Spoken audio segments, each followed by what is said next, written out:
샬롬, 오늘의 말씀지기 김인영 간사입니다. 어느덧 6월의 두 번째 날입니다.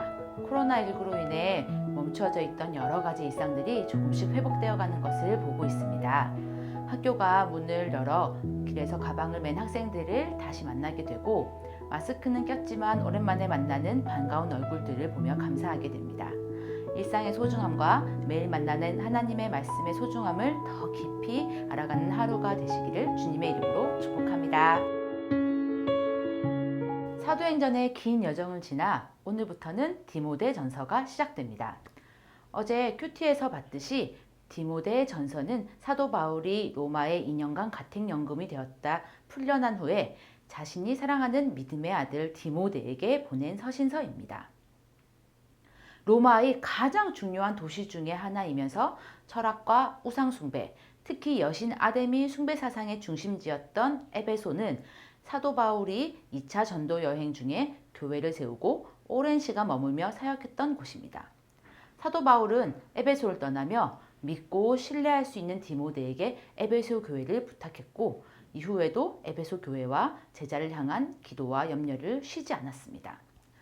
쉽지 않은 환경에서 사역하고 있는 젊은 목회자 디모데에게 바울은 편지를 통해 목회 사역의 원리들과 목회자가 마땅히 갖춰야 할 자질들, 교회가 경계하고 나아가야 할 것 등을 이야기하고 있습니다.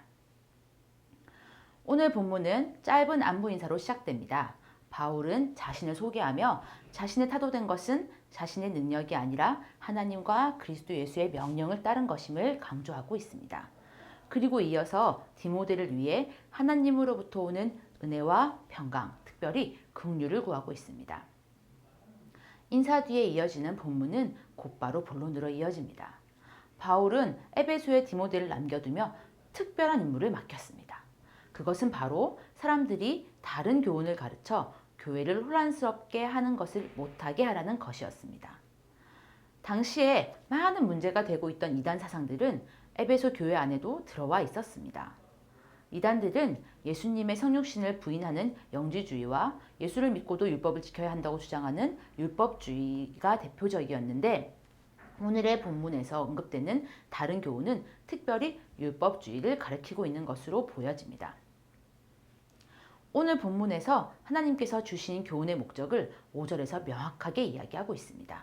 그것은 청결한 마음과 선한 양심과 거짓이 없는 믿음에서 나오는 사랑입니다. 바울은 참된 교훈을 명확하게 하며 동시에 그런 목회를 해야 함을 디모데에게 권면하고 있는 것입니다.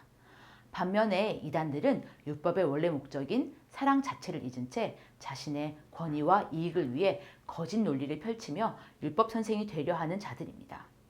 그들은 자기가 말하는 것이나 확증하는 것도 깨닫지 못하고 있다고 바울은 이야기하고 있습니다. 예수님의 보혈을 통해 의롭게 되고 복음 안에서 날마다 살아가는 자에게는 율법이 필요하지 않습니다.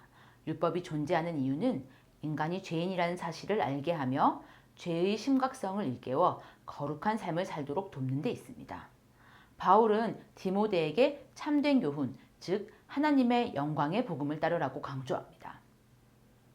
사랑하는 여러분, 우리는 무엇을 위해 하나님의 영광의 복음을 따라가고 있습니까?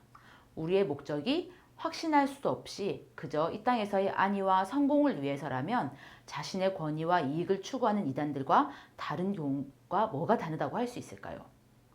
우리는 오직 우리를 만드시고 인도하시는 하나님의 사랑 안에서 그 사랑을 알고 전하는 삶을 살아가야 합니다.